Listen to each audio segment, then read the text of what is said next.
कहानी सुनने वाले सभी भाइयों और बहनों को मेरा जय श्री कृष्णा। चलिए आज मैं आपको नाग पंचमी की कहानी सुनाती हूँ। एक साहूकार था, उसके 7 बेटे थे। सातों के विवाह हो गए थे। उसमें से 6 बहुओं के पियर था, पर सबसे छोटी बहू का कोई पियर नहीं था। सावन के महीने में नाग पंचमी का दिन आया। 6 बहुओं के पियर से तो बहुत सारी मिठाई, नमकीन, ठंडा बना हुआ भोजन आया, पर छोटी बहू के यहाँ से कुछ भी नहीं आया, क्योंकि उसका पियर ही नहीं था। यह सब देखकर वह बहुत दुखी होती थी। एक दिन सातों बहुएं खेत में मिट्टी लेने गई। मिट्टी निकालते समय वहां से एक सांप बाबा निकले। जब सब देवरानी जिठानियां सांप को मारने लगी तो छोटी बहू ने उसे नहीं मारने दिया। उसने उसे धर्म का भाई बना लिया और बोली, मेरे पियर में बाप, बाबी में सांप। तब सब बहुएं बोली कि कल सुबह छाने लेने इसे ही भेजेंगे, उधर सांप निकलेगा और इसे डस लेगा। दूसरे दिन वह छाने लेने गई तो सांप वहीं पर बैठा था। बहू को देखकर उसने फुफकार मारी तो वह बोली, भाई जी राम राम। यह सुनकर नाग देवता बोले कि अच्छा हुआ तुमने मुझे मारा नहीं, भाई बोल दिया, नहीं तो मैं तुझे ढस लेता। बहू बोली कि तुम तो मेरे धर्म के भाई हो, मुझे कैसे ढस सकते थे। फिर आगे बोली, जीवो नाग न गोलिया, जीवो वासुकी नाग, जीवो मेरा लाड़ लड़ाइयो नेवर घाली पाँव। सांप ने उसे नेवर दिया, जिसे पहनकर वह घर आ गई। उसे देखकर उसकी जिठानियां बोली, इसको तो वहां पर भी सांप देवता ने नहीं डसा है और पहनने के लिए नेवर दे दिया। थोड़े दिन बाद छोटी बहू को लड़का हुआ। सास से कहने लगी, मेरे पियर में भी चिट्ठी दे दो।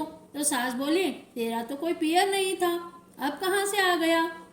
बहू बोली, मेरे भाई बहुत छोटे थे, अब वो बड़े हो गए हैं। सास ने एक चिट्ठी लिख दी, उसको ले जाकर उसने बामी में रख दिया। नाग देवता ने चिट्ठी पढ़ी और माँ से बोला कि बहन को लड़का हुआ है, हमें कपड़े करना है। बहन को बहुत कपड़ा गहना देकर उसे ऊंची बड़ी करी। कुछ दिन बाद सांप भाई बनकर उसके घर आया और सास से कहने लगा कि हमारी बहन को भेज दो। यह देखकर सब बोली, अपने तो पियर है फिर भी भाई लेने नहीं आया, इसको पियर नहीं है तो भी धर्म का भाई लेने आ गया।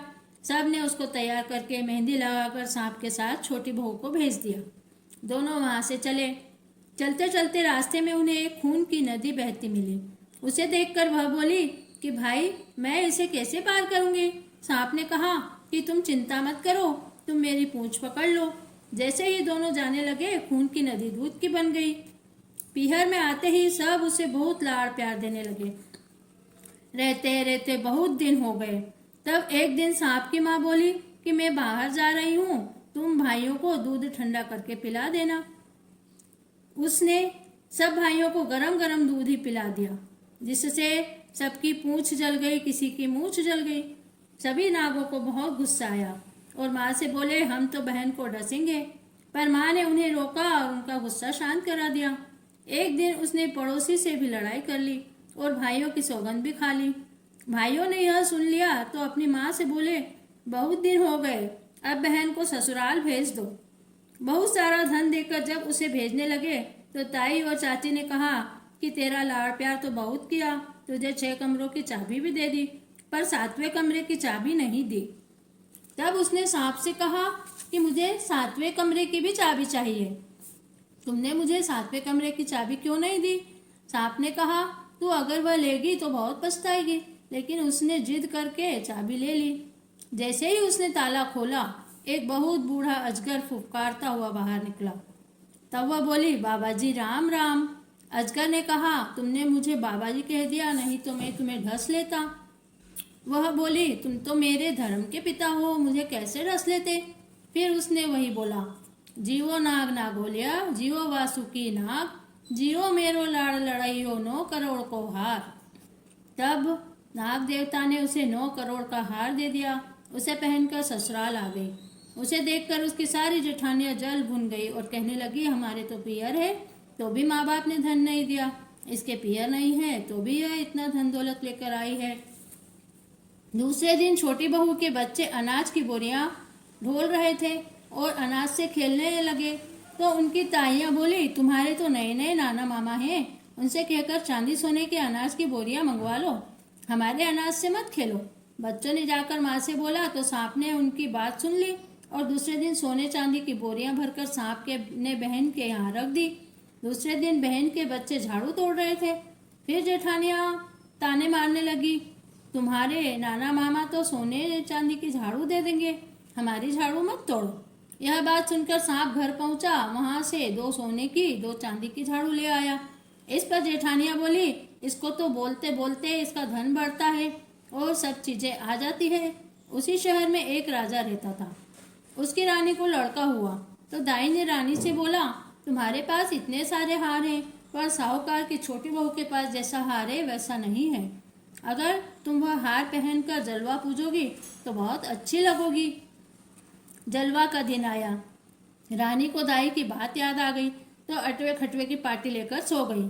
जब राजा जी आए और रानी को सोता हुआ देखकर बोले, आज तो घर में इतना उत्सव का दिन है और तुम तो कैसे सो रही हो।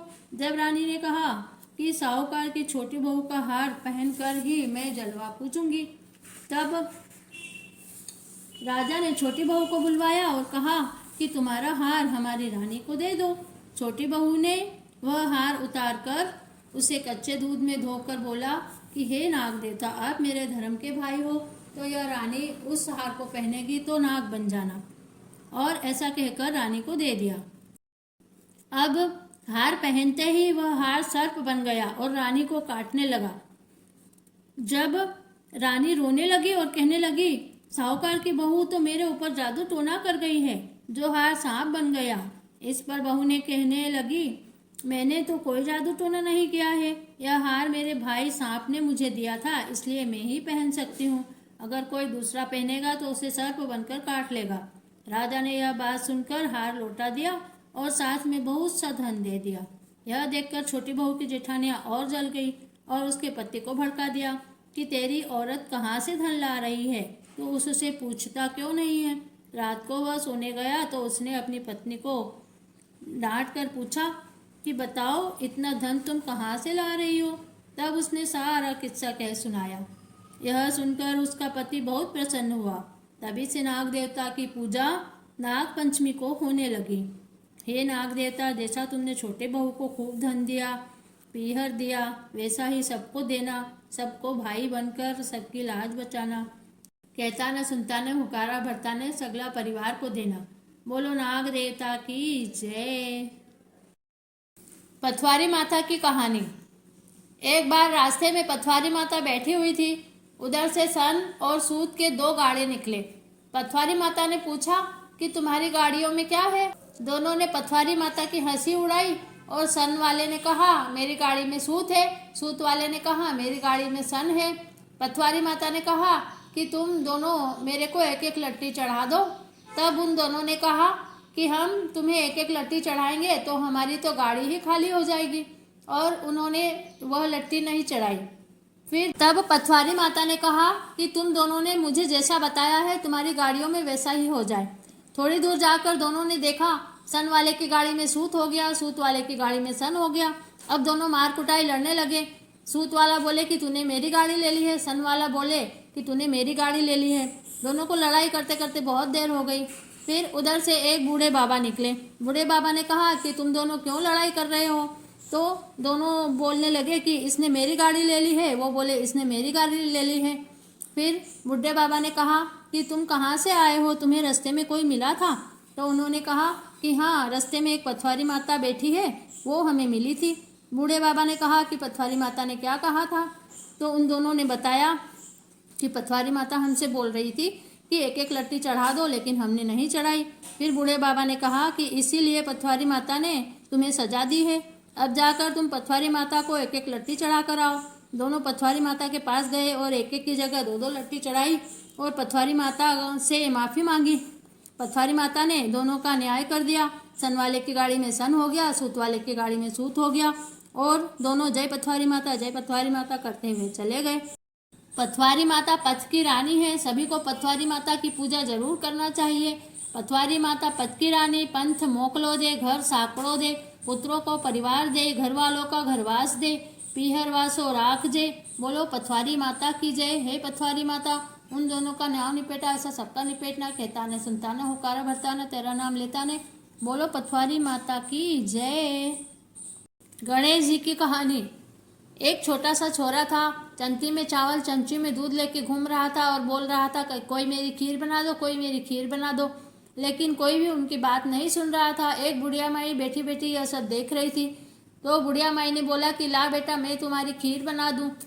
लड़के ने कहा, मामा बड़े बड़े कड़ाव चढ़ा दो और पूरी नगरी को जीमने का बुलावा दे दो। बुढ़िया माई ने बड़े बड़े कड़ाव चढ़ा दिए और उसमें 1 चम्मच दूध और 1 चम्मच चावल डाल दिया। बड़े बड़े कड़ाव खीर से लबालब भर गए। अब सारी नगरी को बुलावा दे दिया। सारी नगरी के लोग आए और भर भर पेट खीर जीम गए। अब बुढ़िया माई भर भर कटोरे खीर के बाटे, लेकिन कड़ाव तो खाली ही नहीं हुए।